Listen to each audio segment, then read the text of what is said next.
नमस्कार दोस्तों, आप सभी का फिर से मेरे इस यूट्यूब चैनल पर स्वागत है। और आज का अपना ये कंटेंट रहने वाला है उन सभी स्टूडेंट्स के लिए, उन सभी फ्यूचर नर्सिंग ऑफिसर्स के लिए जो कि ये कहीं ना कहीं पूछते हैं कि क्या हम जॉब के साथ में नोरसेट को क्लियर कर सकते हैं या फिर जो भी हमारा ड्रीम एग्ज़ाम है नर्सिंग का उसको क्लियर कर सकते हैं और हम फ्यूचर नर्सिंग ऑफिसर से नर्सिंग ऑफिसर बन सकते हैं। तो ये वीडियो हम शुरू करते हैं। पहला नंबर मैं आप सभी से ये कहूँगा कि आप जो है जॉब करें या नहीं करें, ये टोटली डिपेंड करता है आपकी फैमिली के फाइनेंशियल लेवल पर।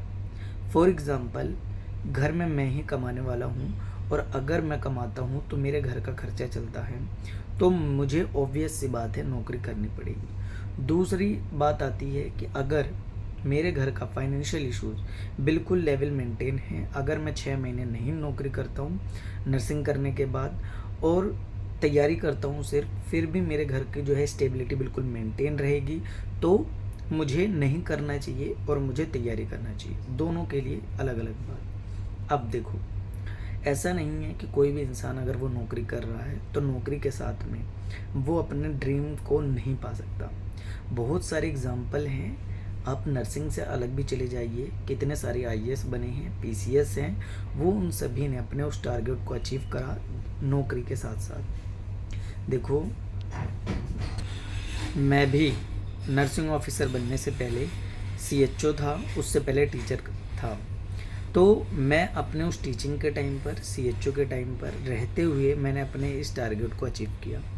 देखो, मायने ये नहीं करता है कि आप जॉब कर रही हैं तो आप अपने टारगेट से दूर हो जाएंगे। मायने ये रखता है कि क्या आप अपने उस गोल के लिए कंप्लीटली कॉन्शियस हैं, डेडिकेटेड हैं। देखो, आपको कोई भी टारगेट को अचीव करने के लिए एक फिक्स टाइम देना होता है, रेगुलरिटी को मेंटेन करना होता है, कंसिस्टेंसी को, और पॉजिटिव माइंड के साथ। मैं जॉब में रहते हुए भी जो मेरी स्टडी के लिए टाइम रहता था कि मुझे एमसीक्यू सॉल्व करना है, थ्योरी रिवाइज करना है, बुक पढ़नी है, तो चाहे मुझे मॉर्निंग में ड्यूटी जाने से पहले समय देना हो, चाहे ड्यूटी से आने के बाद कितना थका हुआ, चाहे नाइट में, बट मैं टाइम देता था। तो यही आप सबसे भी कहूँगा, जो भी पर्सन इस टाइम पर जॉब पर हैं और वो मेरी वीडियो को वॉच कर रही हैं, तो देखो, ये पहले आप अपने माइंड को समझाओ कि मैं अपने इस टारगेट को अचीव करूँगा, चाहे इसके लिए मुझे कुछ भी सेक्रीफाइस देना पड़े।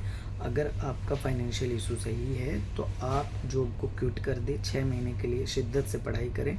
नोरसेट आज के डेट में 1 साल में 2 बार होता है, आप ले लोगे जॉब। और अगर फाइनेंशियल इश्यूज सही नहीं हैं तो आप डेली पढ़ाई करें 4 से 6 घंटे, जिसमें एमसीक्यू निकालना है, थ्योरी को रिवाइज करना, और वो रेगुलरिटी रहनी चाहिए।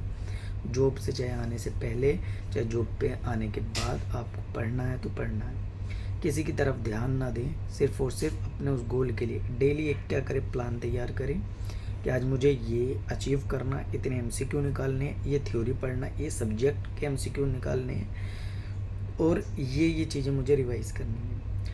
आप पर डे उस गोल को अपने अचीव करते चलें। जब अगर आप अचीव करते जाएंगे तो जॉब के साथ, मेरी बात याद रखना, वीडियो को सेव रखना, अगर आप ऐसा करते हैं तो जॉब के साथ में, डेफिनेटली जॉब के साथ में आप अपने इस गोल को अचीव करेंगे। दिक्कत ये हो जाती है कि हम दूसरों से पूछते रहते हैं कि क्या मैं जॉब कर रहा हूँ, मेरी नौकरी लग जाएगी या नहीं लग जाएगी। भाई, आप सबके पूछने से कोई काम नहीं चलेगा और दूसरे के कहने से आपकी नौकरी ऐसा नहीं है कि लग जाएगी या फिर नहीं लगेगी।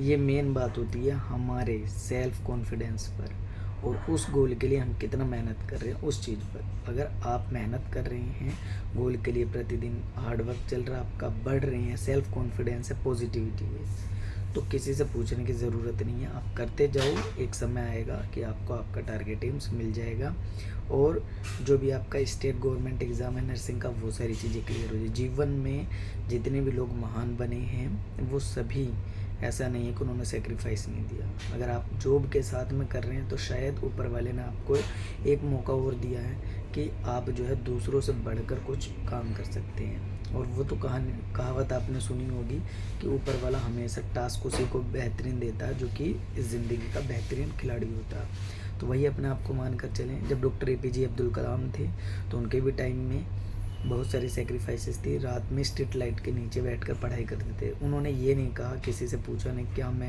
मेरे घर में लाइट ही नहीं है तो क्या मैं पढ़ाई कर सकता हूँ या नहीं। उन्होंने खुद से अपना माइंड को यूज़ करा, मेहनत करते गए, पढ़ाई करते गए और एक दिन मिसाइल मैन बने और अपने इंडिया के प्रेसिडेंट भी रहे। सब चीज़ उन्होंने किया। तो वैसे ही सेल्फ मोटिवेट रहें, खुद के घर को देखें, खुद के अपने गोल को देखें, खुद के अपने ड्रीम को देखें, दूसरों के ऊपर ध्यान ना दें दूसरा क्या कह रहा है। जब समय आएगा आप नर्सिंग ऑफिसर बनेंगे और आप सेंट्रल एम्प्लॉयज़ बनेंगे तो दूसरे का मुँह अपने आप चुप हो जाएगा। तो ये वीडियो सिर्फ यहीं तक है।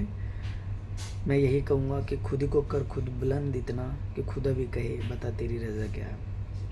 अगर वीडियो अच्छी लगी है तो please like share and comment करें और अपना सुझाव दें कि नेक्स्ट वीडियो आपको किस पर चाहिए। धन्यवाद।